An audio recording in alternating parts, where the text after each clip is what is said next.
এই সংসারে সবথেকে ভয়ানক এবং গভীর অন্ধকার কোনটা?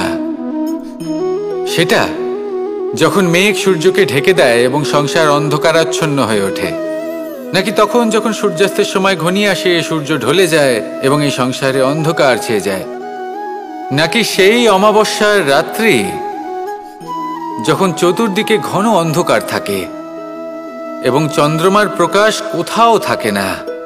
না, এই সংসারে সব থেকে বেশি ভয়ানক অন্ধকার হলো মানসিকতার অন্ধকার। মানসিকতা খুব গভীর একটা বিষয়। এই মানসিকতাই সত্যের রূপ ধারণ করে এবং আমাদের এই মানসিকতা এবং বিবেকে একটা সূর্য থাকে।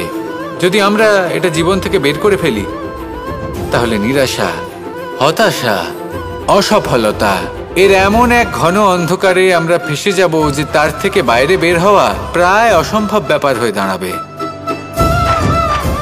বড়ই কঠিন হয় সেই সময়।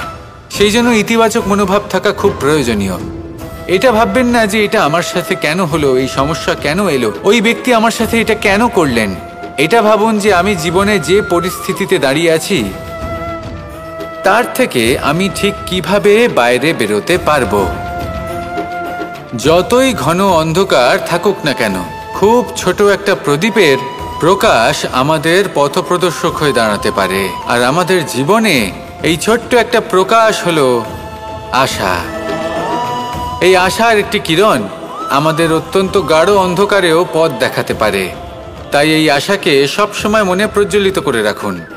গাঢ় থেকে গাঢ় অন্ধকারের সাথে, কঠিন থেকে কঠিনতর সমস্যার সাথে লড়াই করুন, সামনে এগিয়ে চলুন আর আমার সাথে ভালোবেসে বলুন, রাধা রাধা।